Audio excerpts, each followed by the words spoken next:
Europe 1, 11h30. bien fait pour vous. Mélanie Gomez et Julia Vignali. De retour dans Bien fait pour vous, votre émission dédiée au bien-être et au mieux vivre. Tout de suite, on ouvre donc avec Mélanie notre table des tendances. Et ça commence comme toujours, vous le savez, par de la gastronomie. Et aujourd'hui, ce sont les conseils culinaires du chef Merwan que l'on va écouter. Merwan, bonjour. De quoi allez-vous nous parler aujourd'hui ? Bonjour, aujourd'hui, on va parler de la girole. Ah, Vous j'adore. avez mis vos bottes, vous êtes allé en ramasser ce matin, c'est ça ? J'ai envoyé quelqu'un les ramasser pour moi parce que je suis une petite nature. Ah oui, mais c'est dangereux la forêt, vous avez raison. c'est dangereux. Les forêts parisiennes sont mal famées. Voilà, c'est ça, parfait. Ça promet d'être délicieux. En tout cas, on a hâte d'avoir le mode d'emploi. Ensuite, ce sera à vous de jouer, Soisic Belin, avec une chronique ce midi, ambiance zen, hein, c'est ça ? Tout à fait. Je vais vous parler de gymnosophie. Mais qu'est-ce donc que la gymnosophie ? Vous en saurez un petit peu plus dans quelques secondes. Ah, j'adore ce teasing. Et puis enfin, on terminera ce tour de table avec vous, Édouard Dutour. Bonjour. Je crois que vous Bonjour allez à nous tous. donner 2-3 conseils pour embellir nos intérieurs. Bah oui, on va décrypter ensemble les trois grandes tendances déco de la saison 2021-2022. Un peu les horizons, comme dirait Édouard Philippe, horizon décoration, pour savoir comment vous allez décorer votre salon l'année prochaine. Ah, génial. Merci Édouard. On vous retrouve dans quelques minutes avec ces tendances déco. Mais tout de suite, on va passer à table. Dans Bien fait pour vous. Franchement. Les tendances. Excusez-moi, j'ai faim. On Allez. démarre la Oui, séquence on- tendance de ce magazine. On va commencer par ce qui nous fait du bien par-dessus tout, surtout à Julia. Vous avez entendu son enthousiasme. Manger, c'est la vie. Déguster, se régaler. Et c'est vous, Merwan, hein, chef, notre chef en chef, qui allait nous mettre en appétit. Chef en chef. Ouais, c'est Julia qui a trouvé ça. Oui, c'est Elle moi m'a qui l'ai dit écrit. chef en chef. Trop d'honneur, trop Voilà. d'honneur. Bon, on parle de girole aujourd'hui. Qui a fait du latin autour de la table ? Bah moi. Moi. C'est vrai ? Ouais. Donc vous savez comment Rosam. Rosae, Rosam, Rosorum. Ouais. Ouais. Donc vous savez comment on dit girole, le nom latin de la girole ? Girolum. Girolus Non, je sais pas. Non, Je Soisic, sais pas. Édouard ? Oh là là, Non. pas du tout. Alors moi non plus, mais du coup j'ai noté. Cantarellus Sibarius. Bah voilà, D'accord. on se couchera moins bête ce Donc soir. c'est hein. mieux girole. Ouais, je préfère Quand girole. est-ce qu'on Alors, mange ? Je vous ai fait des petites préparations. Là, alors, je voulais vous faire une chronique sur le cep parce que c'est le début Bah oui, de vous la avez saison changé, du je dis cep. la vérité à nos auditeurs. Il y a à peu près 10 minutes, Et on a ouais. reçu un texto qui disait finalement il nous parle de girole Et ben en aujourd'hui. fait, le primeur à côté de chez moi, il a pas reçu de cep. Alors j'ai dit, on va parler de la girole. Et vu que c'est la fin de la saison de la girole, ça commence, on va dire, à mai jusqu'à fin octobre, voire début novembre. C'est ça. Parce que bon, il y a plus trop de saison, hein, ma bonne dame. Mais du coup, j'ai décidé d'honorer la girole aujourd'hui. Alors la girole, on la trouve dans les bois, dans les forêts, J'en un peu. ai jamais trouvé. Je suis Ah partie cueillir des champignons, un paquet de fois ramasser Et des en fait, il y a champignons. des coins, C'est faut dur, connaître, hein, parce que la ouais. girole, elle pousse souvent tous les ans au même endroit. Mm. Mais faut savoir, parce Et que les gens personne m'a qui donné les coins. voilà, les il y a des coordonnées. coins à girole, il y a des secrets, et les gens, en règle générale, donnent pas trop leurs secrets. La girole, on connaît tous, c'est ce petit champignon avec la tige bien ferme, bien fibreuse, et le Orange. chapeau, jaunâtre, Ouais. orange, mais avec une chair blanche, et le chapeau souvent en forme d'entonnoir. Alors à la maison, si vous ramassez des girolles ou si vous en achetez, c'est quand même plus facile. Déjà, bien sûr, privilégiez la girole française. On en voit beaucoup de la girole et d'autres champignons qui viennent des pays de l'Est. Moi, toujours français les champignons. Voilà, c'est la mieux base. français, En bien boîte, sûr. en bocaux, on a le droit ou pas du tout? Alors, vaut mieux l'acheter fraîche Ouais. et faire ses bocaux soi-même. On peut très bien les faire en pickles comme des Vos bocaux, cornichons. ils viennent sûrement d'Ukraine. Hein. Enfin, je sais pas, mais bon, cela dit. Julia, vers 3h30 le matin, des bocaux comme ça. Non, mais moi, je suis nulle en cuisine, donc j'attends avec impatience de savoir Eh comment ben, on cuisine la Julia, girole. hein. écoutez, c'est très simple. Donc, comme l'a dit Edouard, on peut faire nous-mêmes ses propres bocaux.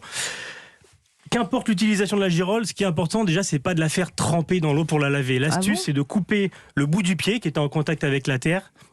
Et après, il y a plusieurs écoles. Soit on le gratte avec la pointe d'un couteau, soit un petit linge humide, soit un pinceau, soit les petites brosses qu'on utilise pour laver les ongles. Et pour donc, enlever au les... bout de 6 jours et demi, vous aurez Non. des girolles. C'est bien mieux de propres. faire ça aux autres. hein. Si vous avez des enfants, vous leur faites faire ça l'après-midi, ça va les occuper. Mais voilà, en fait, les girolles, comme tous les champignons, c'est comme des éponges. Si on les met dans un Moi, bassin d'eau j'avoue, je l'ai froide, fait tremper, mais le Non. problème, c'est qu'après, ça perd beaucoup d'eau aussi dans la casserole. ouais, et surtout, ça va se ouais. gorger d'eau et ça va perdre son goût. Alors moi, vraiment, pour que je les lave à l'eau, faut vraiment qu'ils soient très sales. Sinon, on les gratte, on les frotte avec un petit pinceau. Et après, dans une poêle avec un filet d'huile bien chaud, on les fait Huile rôtir. d'olive ou huile. Alors moi, je suis pro beurre, mais voilà, en fonction de la région où on est, en fonction de ses goûts. Je pense que t'es normand. Voilà, soit huile d'olive ou alors une huile de noisette qui va Moi, très je mets bien se les marier. deux, vous savez quoi? Je mets de l'huile d'olive et du beurre. Et ben c'est une bonne astuce pour pas faire brûler le beurre, Mélanie. C'est vrai? Pour pas Ah, faire je savais brûler même le pas beurre, pourquoi je soit on faisais fait ça, du mais beurre clarifié. Du beurre clarifié, c'est-à-dire on le fait fondre tout doucement. et le gras va se séparer du petit lait. On garde que le gras, donc c'est la partie jaune, et ça brûlera jamais. Moi, c'est juste parce pas que mal. j'aime les deux, j'arrive pas à choisir. Voilà. Alors je Bon, mets ben, les deux. si vous aimez les deux, vous faites ça. Sinon, on les fait poêler avec un filet d'huile, du beurre. Pas trop, faut garder un petit croquant. Et à 3 Ça fait quarts de combien la de temps, cuisson. quoi 10 minutes à peu près? Oula, c'est beaucoup trop, 10 non minutes. Non, c'est trop. malheureusement. Combien alors 5 30 secondes. Ah, si peu. Ouais, 30 secondes. Au Elles bout sont de 30 presque secondes. crues vos girolles en fait. Il faut les garder, faut les C'est garder un très tout dur petit à peu cuisiner. Moi, je les croquantes. rate toujours. C'est ou trop ou pas assez. C'est assez. Non, en fait, l'astuce, c'est de les garder un peu croquantes. Et en fin de cuisson, comme ça, on balance une échalote ciselée avec un tout petit peu d'ail et du persil ou de la ciboulette. En fin de cuisson. En fin de cuisson, pour garder vraiment la fraîcheur de la ciboulette et de l'échalote. Donc là, je vous ai fait une petite recette rapide. Ah oui. Je vous ai fait une petite poêlée de cèpe, échalote, ciboulette avec une pointe d'ail, piment d'Espelette, un œuf mollet. Un œuf Les mollet, gourmandes. des croûtons de brioche. Ah. Et en fait, quand vous faites poêler des champignons, il y a beaucoup de jus. Comme je l'ai dit tout à l'heure, le champignon, c'est un produit qui est très aqueux. En fin de cuisson, on l'égoutte dans une passoire. On va recueillir plein de jus. Ce jus, on le jette pas. Ah bon On le remet dans la poêle de cuisson ou dans la casserole. On le fait réduire avec un trait de crème. Ça va s'épaissir, ça va faire une sauce nappante. Et après, on vient réarroser les Oh champignons. là là, mais tous ces jus de girolles que j'ai jetés, moi, c'est dommage. Enfin, on va faire une Ça a l'air sauce en facile fait. quand On c'est rien génial. jeter. En cuisine, on C'est bien. jette rien, on recycle tout. Du coup, là, ce matin, j'ai fait poêler, enfin ce matin, il y a 1 heure, c'est encore un peu tiède. J'ai fait poêler une poêlée de girolles. Comme vous nous l'avez décrite, la recette là, c'est ça? Exactement. J'ai fait cuire des œufs mollets. Donc les œufs mollets, quelqu'un sait combien de temps ça cuit? C'est 6 Pas loin. 7 5 minutes 30. à Wow, 5 minutes. vous étiez pas Des loin. œufs à température ambiante. S'ils sont au D'accord. frigo, c'est vrai qu'on va les cuire 6 minutes parce qu'ils, bien sûr, à cœur, ils seront plus froids. Sinon, 5 minutes à partir d'ébullition. Très important, on les balance après dans un récipient avec de l'eau très froide, voire même on peut mettre des glaçons Ça arrête la cuisson. pour stopper la Ouais. cuisson, pour pas se brûler les doigts. Et la petite astuce pour récaler un œuf mollet, alors on le casse un tout petit peu pour le fêler Ouais. et on le remet dans la bassine d'eau. Ah. L'eau elle va pénétrer dans toutes les fêlures, Ah, mais bien sûr. elle va rentrer sous la coquille et ça va être plus facile Oh à là là, mais écaler. que d'astuces avec vous aujourd'hui, c'est Voilà, incroyable. que hein. d'astuces et maintenant que de régalade. Ah, bah, j'espère. hein, oui, Alors, oui. je pense que sur votre casquette, je le dis pour les auditeurs, c'est marqué travail à l'école, sinon tu vas finir cuisinier. Je crois c'est que- pas mal. je crois que vous avez bien fait. C'est Ah ça, ouais. C'est ironique. Hein. On veut tous finir Merwan, donc ne travaillez plus à l'école. Non, mais ouais, la cuisine, Donc c'est on vrai fait que un c'est... œuf mollet et puis et on met notre petite poêlée autour. C'est ça, un œuf mollet, un œuf au plat, des œufs brouillés. Ceux qui maîtrisent le siphon, on peut aussi très bien faire des œufs brouillés, qu'on mixe avec un tout petit peu de crème. On passe à la passette très fine ou au Là, chinois c'est le niveau étamine. 2, ça, quoi. c'est C'est voilà. le niveau un Ouais. peu supérieur. On met ça en Édouard, le siphon. siphon, vous maîtrisez? Bah, Non. je suis très siphon, moi. Un siphon fond. Un siphon fond, les petites marionnettes. Du coup, ça. là, je mets les girolles dans le fond de mon bol. Voilà. Ensuite, j'ai l'œuf mollet qui est encore un peu tiède. Alors, l'œuf mollet, on le conserve dans une boîte avec de l'eau. Comme ça, ils se cognent pas entre eux, ils s'explosent pas. On va Ah, faire une génial. petite photo de ce plat une fois qu'il est bien On dressé. met- Là, comme ça, on va déguster pendant la pub, parce que L'œuf ça va mollet arriver justement. En plein milieu. On va vous faire des photos pour Instagram pour vous montrer ce Bien plat que vous pouvez sûr. vraiment Voilà. reproduire chez vous. C'est tout simple. Et ça m'a l'air très simple. Merci beaucoup, Merwan. Ouais, hein, merci franchement. Merwan pour cette nouvelle découverte culinaire ce midi et surtout pour vos conseils, pour qu'on puisse nous aussi chez nous jouer au chef cuisinier et régaler nos proches. On va se mettre en position du lotus à présent pour digérer tout ça. La chronique de Soisic Belin dans un instant va nous initier à la gymnosophie, une discipline qui associe travail du corps et de l'esprit. Et enfin, Édouard Dutour va nous présenter les tendances déco du moment, les plus sympas pour embellir nos intérieurs sur Europe 1. Économie créditée sur votre carte Carrefour sur le shampoing 2 en 1 Head & Shoulders qui revient à 2,40 € seulement dans vos hypermarchés Carrefour. Carrefour. Prix payant caisse 7,99 €, 580 ml, différents parfums. Détails sur carrefour.fr. Europe 1, bien fait pour vous.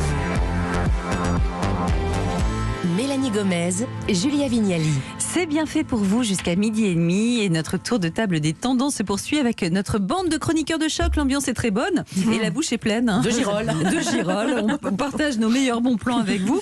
Alors à présent, on va se détendre un petit peu avec vous, Voilà, Soisic c'est ça. Belin. Bonjour, vous allez nous amener Elle a vers même pas un goûté monde... ses girolles parce Non, qu'elle mais allait non, parler. Elle a dit j'attends, j'attends. elle peut pas, la chronique. Vous allez nous amener vers un monde plus zen, un monde où on se mettrait tous à la gymnosophie. Moi, je veux bien, mais je sais pas ce que c'est. Oui, alors j'ai testé la gymnosophie cette semaine. Kesako. Alors je vois vos têtes que je vous ai totalement perdu. C'est un mix Non, on entre... digère, hein, c'est tout, vous inquiétez Ah pas. d'accord, non, parce Vous que je me écoute. disais c'est un mix entre curiosité et qu'est-ce que c'est qu'encore cette petite chose. Eh bien, cette petite chose veut avant tout allier deux pratiques qui après réflexion me semblent tout à fait se mêler avec harmonie. C'est le yoga et la philosophie. Allier une discipline de l'esprit à une pratique physique afin de réconcilier ces deux parties de nous qui ont tendance à se scinder de plus en plus. Le but sera donc de se réconcilier avec soi-même, tant physiquement que spirituellement, et de mettre en pratique le cultissime Connais-toi toi-même de Socrate. Alors il faut rappeler à nos auditeurs qui iraient googliser le terme gymnosophe, qui ne date pas d'aujourd'hui. Il servait à désigner ces sages nus, ces philosophes de l'Égypte ancienne. Alors je suis allée à la rencontre de celle qui a ressuscité le terme, Anne Bouillon, pour savoir pourquoi cette aventure. J'ai mis en lumière le concept de gymnosophie pour rappeler que on avait en Grèce antique des sages nus qui étaient donc des gymnosophes qui pratiquaient une forme de méditation et qu'en vérité le yoga fait partie de nos habitudes occidentales depuis très longtemps. Donc ce que je veux mettre en lumière aussi, c'est que nous pouvons pratiquer ce yoga-là en utilisant les ressources spirituelles, mythologiques, philosophiques que nous avons accumulées depuis la Grèce antique, c'est-à-dire utiliser le savoir pour le transformer en compréhension de soi-même. Swazik, alors comment se déroule une séance de gymnosophie? Parce que bon, le yoga, la plupart d'entre nous, Edouard, je sais pas, vous avez testé déjà? Non, mais là, j'ai entendu qu'il fallait être tout nu si on voulait faire comme les philosophes. Non. On est obligé d'être à poil ou... Non, il faut être vêtu justement. Okay. Mais Rohan est prêt à commencer. Alors expliquez-nous comment ça se passe. Alors c'est simple. Comme pour un cours de yoga, car c'est avant tout une pratique yogi, il faudra une tenue adéquate, un tapis, jusque-là rien de nouveau. Donc n'ayez pas crainte, contrairement aux gymnosophes antiques, personne ne sera nu à ce moment-là. Parce que pour ce qui est de la philosophie, pas la peine de venir non plus avec l'ouvrage de votre philosophe préféré. C'est Anne qui mène le cours. Alors va-t-on philosopher sur un concept? Va-t-on pousser une réflexion et en même temps enchaîner quelques asanas? Cette pratique est-elle aussi destinée à ceux qui ne sont pas très souples et qui n'ont pas fait un bac L? Réponse, en son. Un cours de gymnosophie, c'est des postures de yoga dynamique, du vinyasa yoga, donc la victoire sur l'ego. Donc là, je trouve qu'on est bien dans les problématiques occidentales. Victoire sur l'ego, dépassement de l'ego pour pouvoir se comprendre soi-même, viser le soi. Et donc, je propose en plus des suggestions de méditation. Donc, c'est de la méditation guidée. J'utilise des citations, des textes. Je suggère des choses, en tout cas pour laisser aux personnes présentes la liberté d'aller plus loin par elles-mêmes. En fait, je crois que le yoga doit aussi s'accompagner de lecture et de théorie pour faire vivre la pratique et réciproquement. Donc la théorie et la pratique ensemble. C'est donc une discipline que l'on pratique à plusieurs pour l'énergie que ce type de cours peut dégager en groupe, mais il ne faut pas négliger la singularité de l'exercice puisque chacun sera différemment touché. Chacun trouvera des réponses énergétiques différentes selon sa problématique de départ. Ici donc pas de blabla inutile, la parole est d'or et ne vient que pour lancer des pistes de réflexion. Anne décrit son cours comme une odyssée, un voyage initiatique en somme, vers l'inconnu pour découvrir qu'on était très différent de ce que l'on pensait être. Swazik, j'ai l'impression que vous avez eu un gros coup de cœur pour ce yoga particulier, non? Oui, j'avoue que ça m'a plu et elle a un bébé Bouillon, en même temps, elle est fatiguée, donc elle a besoin, j'ai besoin de ce genre de choses. Et Anne Bouillon, ce qui m'a plu chez elle, c'est son naturel. Il suffit de jeter un œil au visuel des postures sur son site et sur Instagram pour remarquer qu'ici, c'est du fait maison, mais dans le bon sens du terme. Ce ne sont pas des photos retouchées, filtrées, déshumanisées. Elle n'est pas ici pour vendre et faire un placement de produit. On la retrouve chez elle, entourée de son chien, de son chat. Il y a un naturel qui non seulement nous touche, mais rappelle aussi que l'on a tous en soi un potentiel de yogi. Anne est accessible et cela n'enlève en rien la qualité de son cours et son expertise lorsqu'il s'agit de philosopher. Alors l'auteur sort aussi son livre sur cette discipline ce jeudi aux éditions Almora et dans ce livre elle décompose les postures, elle y parle de son ressenti, de ce qu'elles apportent ces postures, de la philosophie qui en découle pour chaque posture, le philosophe auquel elle la lit, les émotions qu'elle y accole et la mythologie qu'elle associe. Et alors si vous hésitez encore à tenter l'exercice du gymnosophe, lancez-vous dans la lecture de cet ouvrage, c'est un bon gageur pour sauter le pas. Et je signale que la gymnosophie peut se pratiquer à partir de 12 ans, donc c'est aussi une façon... C'est bon pour vous, Merwan, vous pouvez. Ouais. C'est pour les plus de 12 ans. C'est pas mal. Tout juste. C'est une façon d'initier son ado à la philosophie. Et je finirai cette chronique sur la citation de Deleuze, philosophe cher à notre gymnosophe, faire couler un peu de sang de Dionysos dans les veines organiques d'Apollon. C'est une belle pratique, ça. Ça donne envie d'y aller, n'est-ce pas? Moi, je suis largué. Je vais retourner en cuisine, les gars, parce que j'ai pas pipé un mot, là. Moi, je vais retourner à l'école. Merci beaucoup, Swazik Melin. Merci pour cette chronique bien zen. Ça fait du bien de s'arrêter parfois sur ces tendances qui ne vont pas trop vite et qui nous permettent de nous poser, de nous ressourcer. Alors, il y a autre chose qu'on aime bien zen, c'est notre déco intérieure, quoique certains, comme Julia, la préfèrent dynamique. Vous aimez les couleurs, vous, je crois. Oui, moi, j'aime bien, oui. Voilà, c'est ça. Bon, je dis ça, mais j'aime tout, en fait. Voilà. Bon, on va voir justement quelles sont les tendances du moment du côté de la déco. Et pour cela, je me tourne vers vous, Edouard Dutour. Et oui, écoutez, on va décrypter ensemble les 3 grandes tendances décoration 2021-2022. Alors c'est vrai que ça fait bizarre d'associer déco et tendance, mais maintenant c'est devenu comme la mode, comme la gastronomie, c'est-à-dire qu'il y a des grandes stars, il y a des collections qui changent chaque année, il y a des modes qui reviennent et qui s'en vont.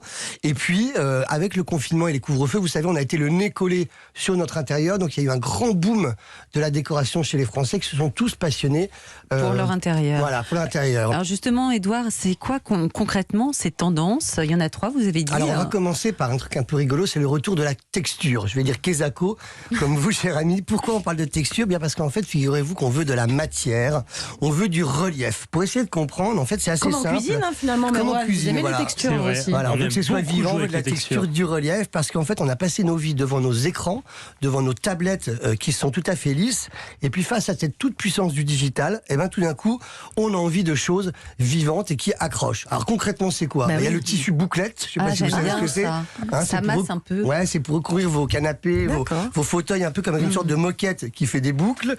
Il y a aussi le bois gougé, par exemple, pour recouvrir un pan de mur. Le bois gougé, c'est quoi? C'est un bois qui est martelé avec une gouge. Vous voyez, oui, d'accord. Un outil assez rigolo. Autrement, on veut de la pierre. On veut, si on a gagné l'auto, du marbre brut. Voilà, on veut de la matière, on veut de la texture. Ouais, et si on veut justement de la texture, pas qu'en cuisine, mais aussi dans la déco, on trouve ça où et comment? Eh ben en fait, c'est simple, et c'est la deuxième grande tendance. On se tourne vers l'artisanat. C'est vraiment le triomphe de l'artisanat, et ça fait plaisir parce que il y a du savoir-faire, il y a de l'authenticité. C'est l'anti-mondialisation de la déco, je dirais. Vous savez, c'est le grand magasin suédois qui fait que chez Julia, ça ressemble peut-être à chez une dentiste indonésienne. Eh bien maintenant, ça c'est fini. On a envie d'un truc. Vous n'êtes jamais allé chez lui, chez non, elle? mais j'ai hâte. J'attends l'invitation. En fait, c'est fini. On rêve tous d'un truc unique. Hein. On est dans une société individualiste. On veut que ce soit comme chez nous, pas comme chez les autres. On rêve de trouver un jeune menuisier qui nous bricole une petite bibliothèque, plus voir si affinité. En tout cas, on veut de l'artisanat, on veut de la main. Voilà. Et la folie de cette tendance, c'est la céramique. Je ne sais pas si vous avez remarqué, il y en a partout dans la déco, dans les restaurants, chez les gens, dans les boutiques. Avant, quand on avait une copine qui voulait changer de vie, elle voulait justement faire prof de yoga. Maintenant, elle veut prof de ouvrir un atelier Eh bien moi, j'ai une amie qui vient de changer de métier, elle est céramiste. Elle est en plein dans la tendance. Je vous l'avais dit. C'est incroyable. Et ça s'inscrit dans un truc plus général. Hein. C'est le retour des métiers d'art. On peut que s'en réjouir. La ferronnerie, les vitraux, la marqueterie, du sur-mesure. Et en fait, vous savez quoi? Moi, je trouve ça chouette parce que c'est du patrimoine. C'est du Stéphane Bern. Je vais essayer de le caser dans toutes mes chroniques. C'est ça, c'est clair. Voilà, quel que soit le sujet. Et si on veut vraiment être à la page, comme on dit en 2022, quelle est la pièce qu'il faut avoir? Je rigole parce que Mélanie s'étouffe et moi aussi. Mélanie, moi, j'ai perdu, moi. Vous avez raison de vous étouffer parce que la troisième grande tendance, c'est le retour du néo-kitsch. C'est facile, c'est pas cher, mais qu'est-ce que c'est? C'est simple. Moche. Je vais vous répondre. Vous trouvez un truc moche, enfin que vous croyez moche, ou un truc que vous croyez très ringard, et c'est ça le top avec les tendances, c'est que bien tout ça, si vous l'assumez, ça peut devenir très à la mode. Concrètement, vous mettez du léopard en coussin, en abat-jour, sur un canapé. C'est vrai que ça peut faire maison close, mais par petites touches, avec parcimonie, c'est super chic en tout cas. On met pas que du léopard, quoi. C'est une petite touche. Pas une totale léopard, voilà, mais un petit peu. Autrement, on trouve un vieux meuble de famille, vous savez, je sais pas, une salle à manger Henri III. Ma grand-mère avait des abat-jours à pompons, là, c'était affreux. Ça aussi. Mais moi, je vous conseille de chiner ou de ressortir du grenier un vieux meuble de famille. Je vous ai genre style Henri III, un truc massif dont on ne sait pas quoi faire. Vous le repeignez, et ça, c'est le néo-kitsch, et c'est branché. Ou même pire, et je finirai avec ça, une tapisserie scène de chasse. Ah oui, j'ai vu ça dans les magazines déco. Voilà, j'ai vu du ça. faux au buisson. Bah oui, c'est interdit. C'est interdit. Mais non, c'est pas interdit. Vous savez, on appelle ça le mauvais goût très sûr. C'est en fait chacun le sien. Bien sûr. Et si c'est assumé, encore une fois, c'est follement à la mode. Vous savez que vous ressemblez beaucoup à une chroniqueuse que j'aime beaucoup qui s'appelle Sophie Braffman et qui nous fait régulièrement. Et physiquement, je ressemble à Sophie Braffman. Non, pas du tout, mais dans ce que vous nous proposez, c'est-à-dire que Sophie est venue à ce micro nous expliquer que c'est la mode du moche dans les vêtements. Et ben vous voyez, dans la mode, c'est un peu le néo-moche, le néo-kitsch. Et moi, j'ai plein d'idées parce que j'ai plein de trucs moches chez moi. Voilà. C'est cool. En tout cas, si vous trouvez du moche texturé et fait par un artisan, vous allez vraiment... En cuisine, Merwan, le moche, non, par contre.